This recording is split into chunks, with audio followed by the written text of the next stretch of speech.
Okay, guys, so this is what I'm talking about when I say that Disney Star Wars, it's their movies made for the general audience. Okay, now I'm a huge, well, not a huge, but a big fan of Comic Girl 19, and she recently did a review of The Last Jedi, a quote unquote review.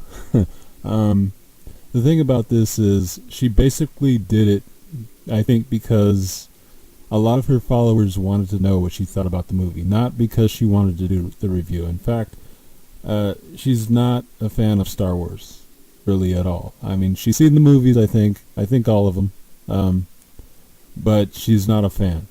And so, being a fan of hers, I've seen quite a few of her videos, and they're generally well manicured, well edited. Their setup is unbelievable. It's really, really, she's just got a really great thing going on. So to see her do a review of a movie that she just, or a franchise that she's just not interested in, is hilarious.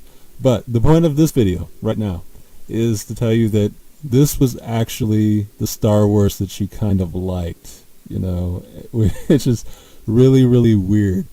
But here's what I'm talking about when I say that these movies are for the general audience. This is the one that she said she liked. So out of The Force Awakens, Rogue One, and The Last Jedi is the one that she liked. And she clearly, if you look at the video and watch how sort of disinterested she was, she didn't even really like this movie that much.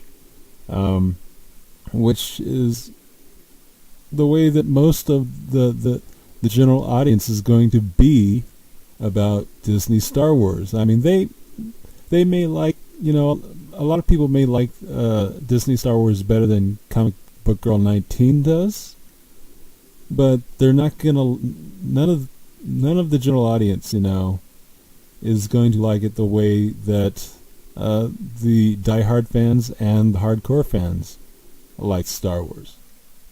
And that's where their problem is. I mean, Comic Book Girl 19 may go out and buy some Porg plushies or something like that. But her interest in Star Wars merchandise is not going to go too much beyond Porg plushies, I have a feeling. So, this is where the law of diminishing returns is going to start hitting Lucasfilm. When I make these claims that if Lucasfilm does not begin to cater to the actual fans of the franchise, they're going to see, they're going to have, I'm not going to say they're going to have financial difficulties. I think that's going a little bit too far. But Star Wars is not going to be, as worth the $4 billion they spent on it, when they bought it off of George Lucas. And that $4 billion was pretty much a steal, But they're not going to make the returns on it that he was making on, the content he published and the toys he manufactured. So it's just that, is some director like Rian Johnson's artistic vision so important that you would sacrifice potentially billions of dollars? It's like, why? Star Wars has always been a certain thing, and that's what drew the fans to it, and that's what made the fans bring their families and their kids along, and made new fans out of them. And then you try to change it into this cerebral thing where characters have weird motivations that, don't really, there's no coherence, there's no art to it, there's no there's no adhesive to draw everything together.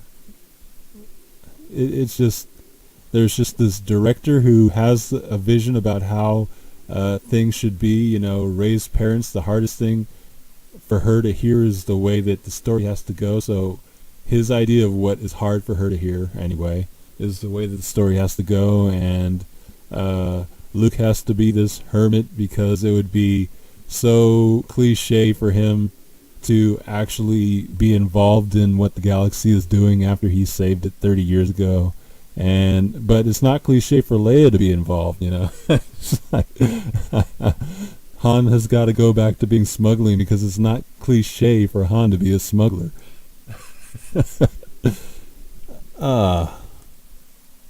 No, I mean, this movie was just about taking your expectations and then